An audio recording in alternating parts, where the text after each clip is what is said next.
It is the world that has been pulled over your eyes to blind you from the truth. What truth? Hello, Professor Dawkins. How are you?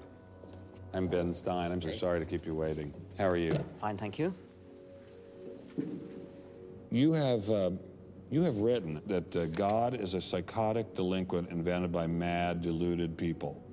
No, I didn't say quite that. I said something rather better than that. Oh, well, please tell us what you said. Please tell us what you said. Well, I would have to read it from the book. No, please.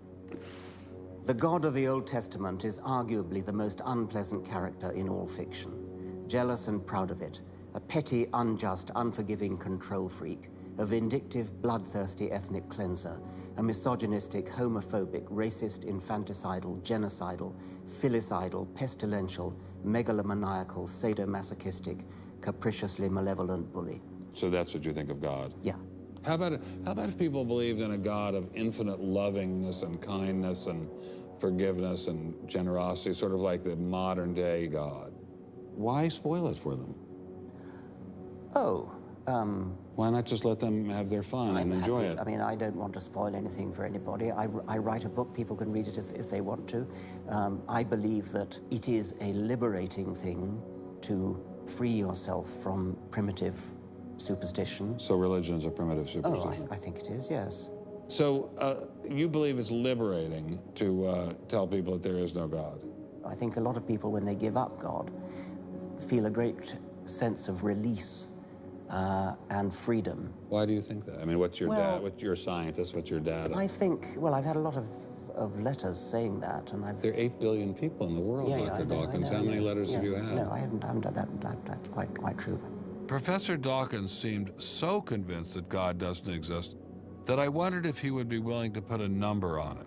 Well, it's hard to put a figure on it, but I mean, I put it as something like, 99% against or something. Well, how do you know it's 99% against, say, and not 97%? No, I did. You asked me to put a figure on it, and I'm not comfortable putting a figure on it. I think it's, I just think it's very unlikely. What?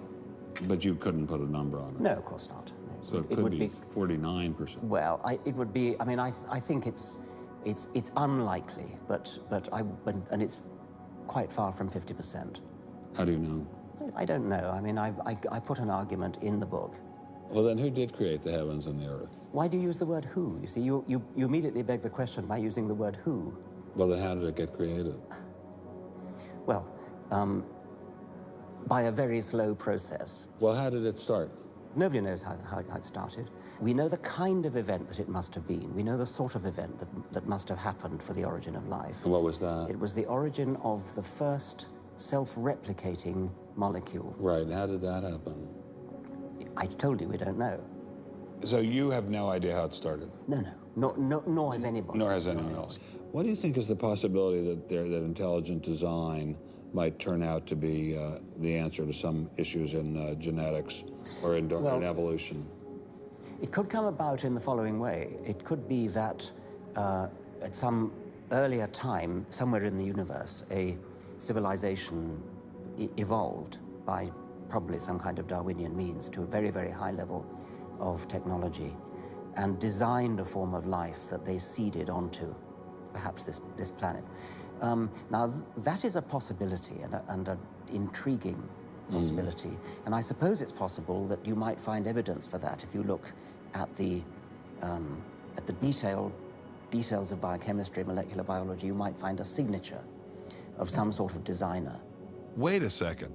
Richard Dawkins thought intelligent design might be a legitimate pursuit? And that designer could well be a higher intelligence from elsewhere in the universe. Well, but that higher intelligence would itself have had to have come about by some explicable or ultimately explicable process. It couldn't have just jumped into existence spontaneously. That's the point. So Professor Dawkins was not against intelligent design, just certain types of designers, such as God. So the Hebrew God, the God of the Old Testament, he doesn't exist in your view? Certainly. I mean, that would be a very unpleasant prospect. And the Holy Trinity of the New Testament, nothing like that. Do you believe in any of the Hindu gods? Like Vishnu? How can you ask such a question? You don't, right? How could I?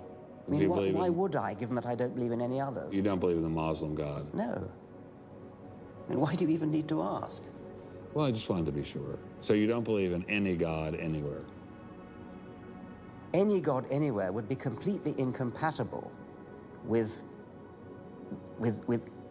anything that I've said I assume. Yeah. I just wanted to make sure. You don't believe in any God anywhere? No. What if after you died you ran into God? He said, what have you been doing, Richard? I mean, what have you been doing? I've been trying to be nice to you. Yeah. I gave you a multi-million-dollar paycheck over and over again with your book, and look what you did. Bertrand Russell had that point put to him, and he said something like, "Sir, why did you take such pains to hide yourself?" But if the intelligent design people are right, God isn't hidden. We may even be able to encounter God through science, if we have the freedom to go there. Dawkins told the crowd they should ridicule religious people. Let me quote him. He says, "Mock them, ridicule them in public.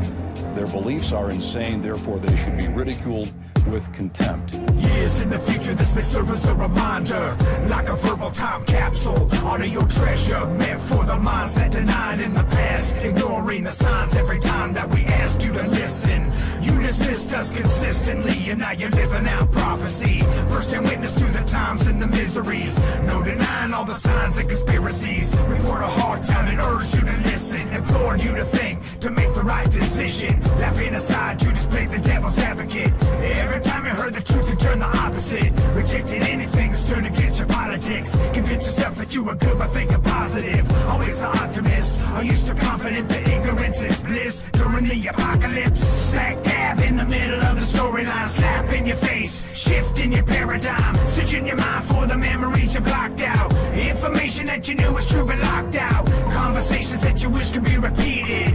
Warning calls that you wish you would have heeded. Thought all those Christians were living in denial, but now you do anything to understand the Bible. Every day triggers or memories, reminders. Remaining remnants remembered by survivors. Pieced together from the fragments of a quagmire. Lost souls gathered hungry around a campfire. Brought together through the calmer recollections. Torn apart by the warnings that they questioned.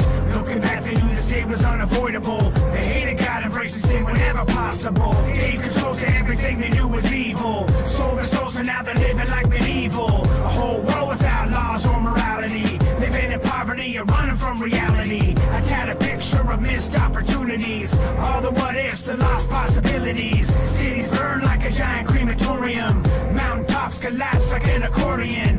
Wars are rumbling, governments crumbling. Storm clouds gathering round, hear the thundering. Smack dab in the middle of the storyline. Slap in your face, shift in your paradigm. Searching your mind for the memories you blocked out. Information that you knew was true but locked out. Conversations that you wish could be repeated.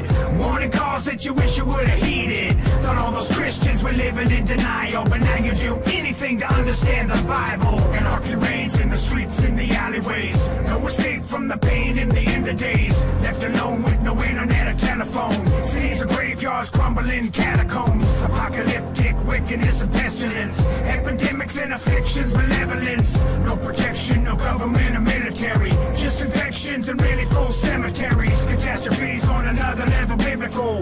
Miserable when the locust swarm is visible. Turn and run from the state, you knew the outcome. Acting dumb and ignorant and asking how come. A social justice warrior with your politics. Emotional, convince yourself with willing ignorance. Way too late, no excuse could ever save face. And now you're living in a world without a safe space. Smack dab in the middle of the storyline. Slap in your face, shift in your paradigm. Searching your mind for the memories you blocked out. Information that you knew was true but locked out. Conversations that you wish could be repeated.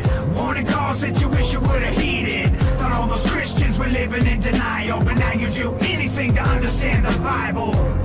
What if you're wrong? Well, what if I'm wrong? I mean, anybody could be wrong. What if you're wrong about the great juju at the bottom of the sea?